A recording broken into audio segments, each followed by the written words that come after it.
দেখো এখানে আমরা তোমাদের বইয়ের টাইপ 4 এর 5 নম্বর एग्जांपलটা সমাধান করব। এখানে কি বলা আছে, মূল বিন্দুগামী একটি বৃত্তের সমীকরণ নির্ণয় করো যার একটি ব্যাস 2y 3x এবং আরেকটা কি দেওয়া আছে যে 2x 3y 13 0 একটি স্পর্শক।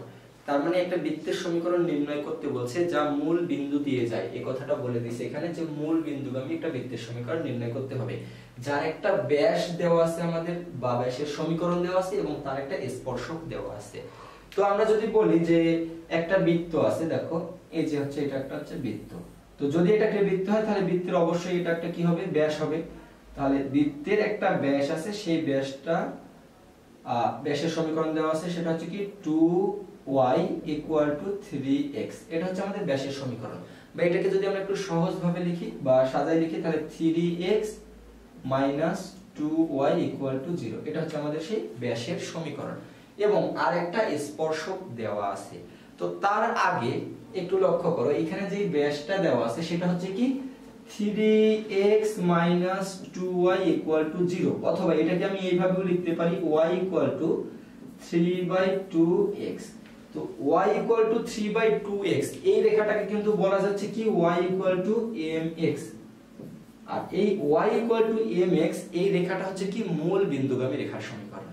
তাহলে দেখো আমাদের এখানে বলে দিয়েছিল যে বৃত্তটা মূল বিন্দুগামী বা মূল বিন্দুগামী একটা বৃত্তের সমীকরণ নির্ণয় করতে বলছে। তাহলে বৃত্তটা যদি মূল বিন্দুগামী হয় তাহলে বৃত্তের এই যে পরিধিটা আছে এই পরিধির উপরেই অবশ্যই মূল বিন্দুটা থাকবে। কিন্তু এখানে দেখো এই ব্যাসের যে সমীকরণটা দেওয়া আছে সেই সমীকরণটাও আবার কি মূল বিন্দুগামী রেখার সমীকরণ। তাহলে যদি মূল বিন্দুগামী রেখার সমীকরণ হয় তাহলে এই ব্যাসের যে কোনো একখানে কি আছে, মূল বিন্দু আছে। তাহলে যদি যে কোনো একখানে মূল বিন্দুটা থাকে, এখানে দুইটা সমীকরণের মধ্যে বলা হচ্ছে যে বৃত্তের উপরে মূল বিন্দু আছে আবার ব্যাসের মধ্যেও মূল বিন্দু আছে। তাহলে হয়তোবা মূল বিন্দুটা এইখানে থাকতে পারে নয়তোবা এখানে থাকতে পারে, যে কোনো একটা প্রান্ত বিন্দুতে থাকবে। কারণ মূল বিন্দু বৃত্তের উপরেও আছে আবার এই রেখার সমীকরণ বা এই রেখার মধ্যেও আছে। তাহলে হয়তোবা এইখানে থাকবে নয়তোবা এখানে থাকবে। তাহলে আমরা ধরে নিলাম যে মূল বিন্দুটা এইখানে আছে 0,0 এই বিন্দুতে আছে। তাহলে এটা হচ্ছে আমাদের কি একটা মূল বিন্দু বা আমরা বলতে পারি ব্যাসের একটা প্রান্ত বিন্দু পেয়ে গেলাম। এখন দেখো এরপরে আমরা যদি আবার একটু লক্ষ্য করি এখানে কি দেওয়া আছে যে একটা স্পর্শক দেওয়া আছে। সেই স্পর্শকের সমীকরণটা হচ্ছে কি, সেটা হচ্ছে 2x 3y 13 0। এটা হচ্ছে একটা স্পর্শকের সমীকরণ এবং আমাদের যে ব্যাসের সমীকরণটা দেওয়া আছে সেটা কি দেওয়া আছে 3x - 2y 0। তাহলে এই দুইটা সমীকরণের মধ্যে আবার একটা সম্পর্ক আমরা দেখতে পাচ্ছি। সেটা সম্পর্কটা কি, যে দেখো একটা অপরটার হচ্ছে লম্ব রেখার সমীকরণ। কিভাবে, তো দেখো আমরা যদি এখানে বলি যে এই যে রেখাটা আছে এই রেখাটার এই সহগ 3 চলে আসছে এখানে এবং 2 চলে গেছে এখানে, তারপরে প্লাস ছিল মাইনাস হয়ে গেছে, তারপরে এখানে k এর মান 0 বাই হইছে এজন্য 0 বসাইতে হয়নি। তাহলে এই রেখা এবং এই রেখা একে অপরের উপর যদি লম্ব হয় তাহলে অবশ্যই লম্ব আছে, রেখা দুটো স্পর্শ করছে এবং এই যে রেখাটা বলছে কি বৃত্তকে স্পর্শ করে, বৃত্তকে স্পর্শ করতেছে এবং এই যে ব্যাস আছে সেই ব্যাসের সঙ্গে লম্ব অঙ্কন করতেছে। তো বৃত্তকে যদি স্পর্শ করে রেখাটা তাহলে অবশ্যই রেখাটা বৃত্তকে স্পর্শ করে এই দিক দিয়ে যাইতে হবে এবং এই রেখাটা কি হবে যে এই রেখাটা হচ্ছে কি ব্যাসের উপর লম্ব থাকবে। তাহলে যদি লম্ব থাকে তাহলে এই যে এই বিন্দুতে তারা ছেদ করছে এটা আমরা বলতে পারি। তাহলে এখন দেখো আমরা যদি এই ব্যাসের সমীকরণ এবং এই সমীকরণ সমাধান করি তাহলে অবশ্যই এই বিন্দুটা পেয়ে যাব যে বিন্দুটাতে তারা কি করছে একে অপরকে মিলিত করছে বা ছেদ করছে। তাই যদি আমরা এই বিন্দুটা পেয়ে যাই তাহলে বলতে পারি যে ব্যাসের আরেকটা প্রান্ত বিন্দু পেয়ে গেলাম।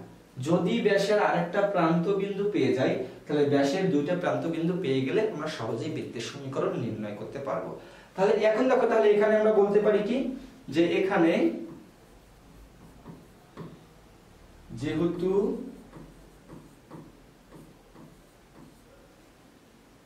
যেহেতু বৃত্ত ও ব্যাস উভয় মূল বিন্দুগামী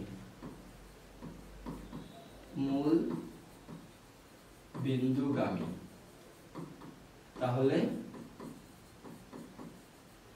বৃত্তের ব্যাসের একটি প্রান্ত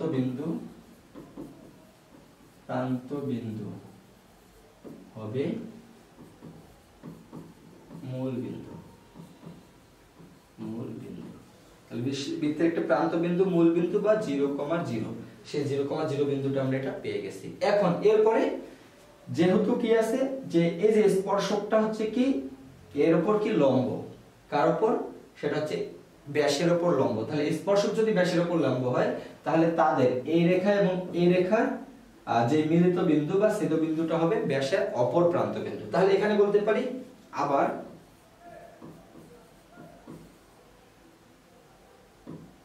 আবার যেহেতু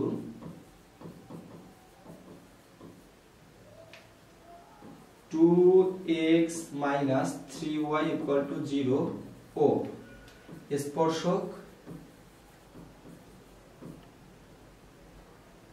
3x, স্পর্শক হচ্ছে 3x, সরি আমাদের এখানে হচ্ছে যে ব্যাসটা আছে সেটা হচ্ছে 3x 2y এবং স্পর্শকটা হচ্ছে 3x plus 2y plus 13 equal to 0। এই দুটা কি একে অপরের উপর লম্ব, একে অপরের উপর লম্ব। যদি একে অপরের উপর লম্ব হয় তাহলে তাদের ছেদবিন্দু হবে কি ব্যাসের অপর প্রান্ত বিন্দু লম্ব। তাহলে তাদের ছেদবিন্দু হবে ব্যাসের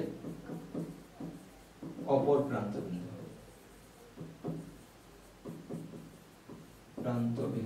তাহলে যদি আমরা অপর প্রান্ত বিন্দুটা নির্ণয় করতে চাই তাহলে এটা হচ্ছে 1 নম্বর সমীকরণ দিতে পারি, এটা 2 নম্বর সমীকরণ দিতে পারি, অথবা বলতে পারি 3x 2y 0 1 নম্বর সমীকরণ। আরেকটা হচ্ছে কি 2x 3y 13 0, এটা হচ্ছে কি 2 নম্বর সমীকরণ। তাহলে 1 এবং 2 যদি আমরা সমাধান করি তাহলে x এবং y এর মান পেয়ে যাব। তাহলে এখান থেকে পাবো x, y আমরা পেয়ে যাব কি -2, -3। তাহলে ব্যাসের আরেকটা প্রান্ত বিন্দু যেটা হচ্ছে এই যে এই প্রান্ত বিন্দুটা আমরা পেয়ে গেলাম কত -2, -3। তাহলে এখন আমরা সহজেই বৃত্তের সমীকরণটা নির্ণয় করতে পারবো। তাহলে এখন যদি আমরা বৃত্তের সমীকরণটা নির্ণয় করতে চাই তাহলে কিভাবে নির্ণয় করব? তাহলে আমরা বলতে পারি যে অতএব নির্ণয় বৃত্তের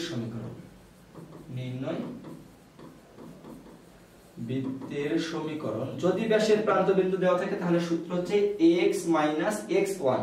x1 বলতে আমরা কাকে বলতেছি 0 কে বুঝি, তাহলে x x1, তারপর হচ্ছে কি x x2 হচ্ছে কত -2 আছে, তাহলে এখানে লিখতে পারি +2।